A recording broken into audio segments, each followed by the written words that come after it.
World cup শেষ হওয়ার পর যে ট্রান্সফার উইন্ডো আমরা দেখতে পাচ্ছি, এর মধ্যে কিছু কিছু প্লেয়ারের ট্রান্সফার আমি গেস করেছিলাম যে হ্যাঁ, এই প্লেয়ারটা এই টিমে যেতে পারে, পার্টিকুলার এই টিমে যেতে পারে।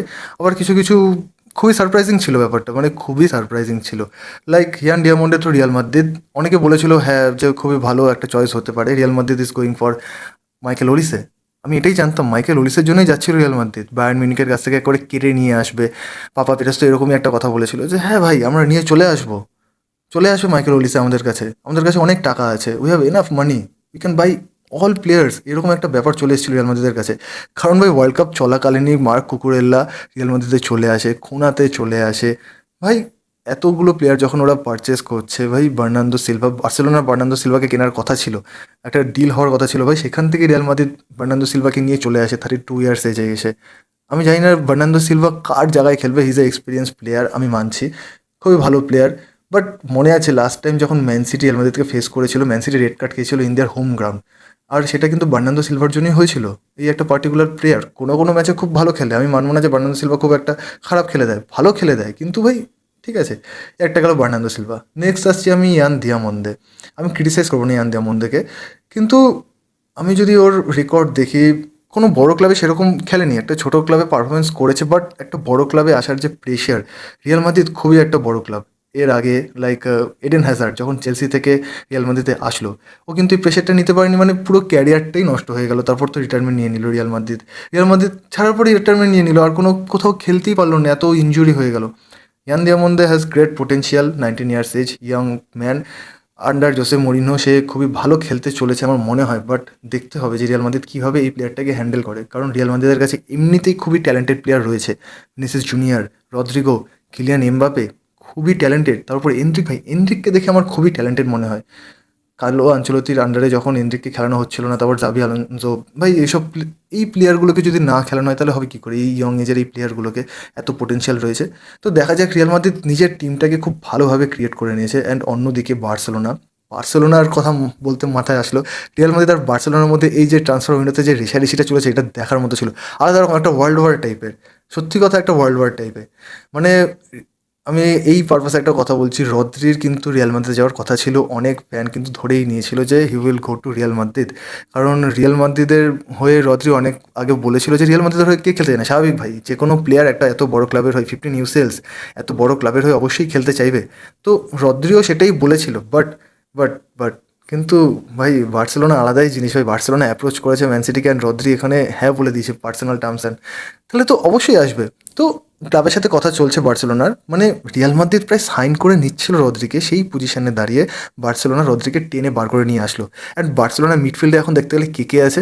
পেদ্রি, গাভি, ওকে গাভি চলছে চলার মতো, ড্যানি ওলমো ওয়ার্ল্ড কাপে খুব ভালো পারফরমেন্স দিয়েছে।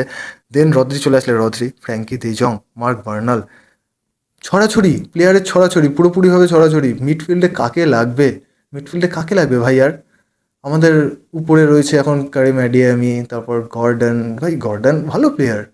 দেন রাফিনিয়া অ্যান্ড ফেরান তোরেসকে বিক্রি করে দিয়েছে। সেরা ভাই সেরা, এটা একটা বেস্ট ডিসিশন ছিল বার্সেলোনার জন্য, যে ফেরান তোরেসকে তারা বিক্রি করে দিয়েছে। এই প্লেয়ারটা যখনই বলেছে না যে Barcelona have to show they have interest in me, যে বার্সেলোনা তাকে পছন্দ করে, তাকে রাখতে চায়, এরকম একটা ইন্টারেস্ট দেখাতে হবে। কেন ভাই? ওয়ার্ল্ড কাপে জাস্ট গোল করেছো ফাইনালে, তার জন্য কি তোমাকে মানে এরকম একটা স্পেশাল একটা ইসে দিতে হবে নাকি? কিছু করতে হবে, বরণডালা নিয়ে নিয়ে আসা হবে তোমার জন্য? তো ফেরান তোরেসকে পিএসজির কাছে বিক্রি করে দিয়েছে। আর আমি এই জিনিসটা খুব ভালো মতো জানি, ফেরান তোরেস বার্সেলোনার হয়ে যতটা ঝুলিয়ে খেলেছে পিএসজিতে গিয়ে আন্ডার লুইস এনরিকে, আরও বেটার খেলবে, ও ভালো খেলে ভাই। বার্সেলোনা থেকে যেসব প্লেয়ারগুলো বেরিয়ে যায় তারপর তারা ভালো খেলাই শুরু করে এই ক্লাবের থেকে বেরিয়ে গিয়ে। And in defence Ronald Araujo লোনে চলে গেছে লিভারপুলের জন্য, 1 বছরের জন্য লোনে চলে গেছে। সো ঠিক আছে, ডিফেন্স লাইন হান্সি ফ্লিক কীভাবে মেনটেন করে? লাস্ট সিজন আমাদের ডিফেন্স লাইন কিন্তু খুব একটা স্ট্রং ছিল না, যারা রেগুলারলি খেলা দেখেছে ইন দ্য ইউসিএলস, ইন দ্য লা লিগা, আমাদের ডিফেন্স কিন্তু খুব একটা করা ছিল না। জেরার্ড মার্টিনি খুব ভালো ডিফেন্স করার ট্রাই করছিল, মানে বলতে গেলে ট্রাই করছিল, বাট হি কান্ট, খুব একটা ভালোভাবে করে উঠতে পারেনি। পাও কুভার্সি কিন্তু দেখিয়েছে ওয়ার্ল্ড কাপে হি হ্যাজ দ্য পোটেনশিয়াল। সে কিন্তু মানে হয় না ভিন্টেজ পুল যেরকম ছিল ওরকম একটা ব্যাপার আছে পাও কুভার্সির মধ্যে। কিন্তু ভাই পাও কুবার্সি, এই যে হান্সি ফ্লিকের যে মডেলটা হাই লাইন মেনটেন করা, লুইস দে ফন্তের আন্ডারে পাও কুবার্সি যখন স্পেনের হয়ে খেলছিল তখন কিন্তু তারা কোনো রকম হাই লাইন মেনটেন করে খেলেনি। তারা নর্মাল যেরকম ডিফেন্স ব্যাক ফোর, পেদ্রো পোরো, পাও কুবার্সি, লাপোর্তে অ্যান্ড ওই পাশে কুকুরেলা যেভাবে একটা ব্যাক ফোর লাইন মেনটেন করে চলে ওরকমভাবেই ছিল। কিন্তু আন্ডার হান্সে ফ্লিক ওপাস থেকে যে অ্যাজ আ লেফট ব্যাক খেলবে, সে উপরে রান করবে, দেন হচ্ছে কুন্ডে এখানে রয়েছে, কুন্ডে যখন নিচে থাকে অ্যাজ আ ব্যাক থ্রি হিসেবে হয়ে যায়, কিন্তু কুন্ডে সেইভাবে ভাই ম্যাচিওর হতে পারেনি এখনও বার্সেলোনার হয়ে। এখনও পর্যন্ত ওর খেলা দেখতে পাচ্ছি না। আমি তো মনে করি ইফ ইফ সাম ক্লাব, যদি কোনো ক্লাব কুন্ডের জন্য ভালো একটা ডিল দেয়, বার্সেলোনা শুড সেল হিম। বার্সেলোনাকে সেল করে দিতেই হবে। কুন্ডে সেরকমভাবে একদম কনসিস্টেন্ট নয়, লাস্ট সিজন তো একদমই ছিল না, ওয়ার্ল্ড কাপও সেরকমভাবে ওর খেলা দেখতে পারিনি।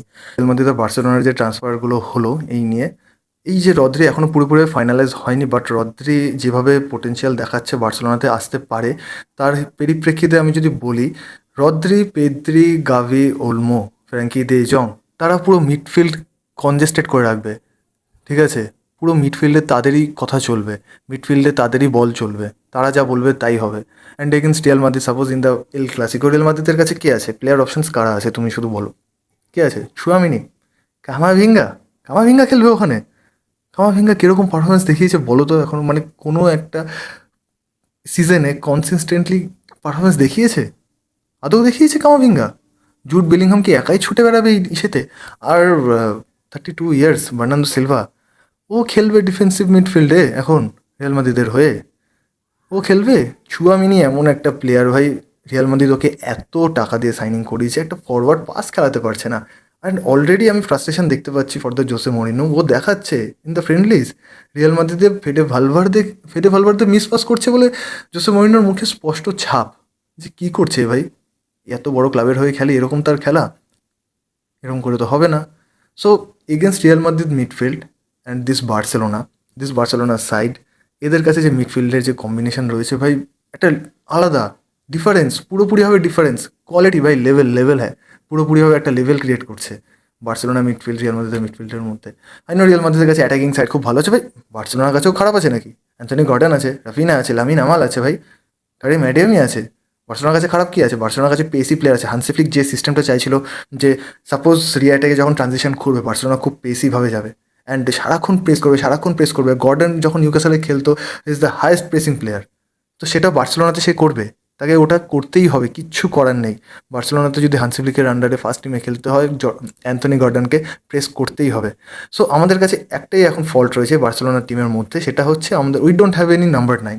আমাদের কাছে প্রপার নাম্বার 9 নেই। হ্যাঁ, একটা আছে, কিন্তু ওই প্লেয়ারটা খুবই ছোট, বয়সে খুবই ছোট, যার জন্য ওর উপর যে একটা ভরসা রাখবো, যে ওকে বলবো যে এরকম একটা ব্যাপার হবে যে হ্যাঁ, এই প্লেয়ারটা খেলা ম্যাচ বার করে দেবে, এই প্লেয়ারটা নাম্বার 9 হিসেবে রয়েছে, হি উইল ডু সামথিং, এরকম একটা ব্যাপার, একটা ভরসা রাখবো, কিন্তু সেটা তো আমরা করতে পারছি না। সো নাম্বার 9 যদি আমি বাদ দিই, আমাদের কাছে প্রত্যেকটা পজিশনেই ভালো প্লেয়ার রয়েছে, শুধুমাত্র ডিফেন্সটা ছাড়া ভাই। ডিফেন্সে আমার একটুখানি এখনও নড়বড়ে লাগছে। রিয়াল মাদ্রিদ ডিফেন্সের থেকে ভালো আছে, একটুখানি আমি বলে দিচ্ছি, কোনাতের থেকে বেটার, কোনাতের থেকে ফার বেটার, কিন্তু তাও আমার ডিফেন্সটা নিয়ে একটু নড়বড়ে লাগছে। ক্রিস্টেনসন ইনজুরি ফ্রি হয়ে গেছে এখন বার্সেলোনা, এখন এই ফ্রেন্ডলিজে আমি দেখছি রিসেন্টলি রেগুলারলি খেলছে। কুবার্সিও চলে আসবে, জেরার্ড মার্টিনও আছে, ঠিক আছে। That's a good season. আমি মনে করি যে বার্সেলোনা এবারও হয়তো লালিগা চ্যাম্পিয়ন হতে পারে, লালিগা ট্রফি জিততে পারে। And for the champions league এটা দেখার ব্যাপার, চ্যাম্পিয়ন্স লিগে এটা এবার একটুখানি দেখার ব্যাপার, কারণ চ্যাম্পিয়ন্স লিগে বার্সেলোনার একটু একটু চাপ হয়ে যেতেই পারে, সিরিয়াসলি একটু চাপ হয়ে যেতেই পারে। অ্যান্ড ইপিএলে প্রত্যেকটা ক্লাবে নিজেদের নিজেদের মতো সাইনিং করিয়ে নিয়েছে। ইপিএল তো সবসময় চমকদার সাইনিংই চলতে থাকে। ফার্স্ট অফ অল চেলসি তো সাইনিংয়ের পর সাইন করেই যাচ্ছে। হেন্ডারসন, ওয়েলব্যাক, এই সব কী বলবো, সব ভেটারেন্স যে প্লেয়ারগুলো রয়েছে, এই প্লেয়ারগুলোকে সাইনিং করালো। অ্যান্ড চেলসির কাছে তো টাকাই টাকা বলতে গেলে। অ্যান্ড অলসো ফর লিভারপুলও সাইনিং করাচ্ছে নিজেদের হিসাব মতো। কোচও চেঞ্জ করলো, প্লেয়ারও চেঞ্জ করে নিচ্ছে। সো ইপিএল তো বেশ মজাদার হতে চলেছে। অ্যান্ড অলসো ফর টটেনহাম ভাই 17 পজিশনে শেষ করেছিল লাস্ট সিজন। এই সিজনে কী করে দেখাবে? তাদেরকে কিছু একটা করতেই হবে, তাদেরকে টপ 4-এর মধ্যে থাকতেই হবে if to want play Champions league.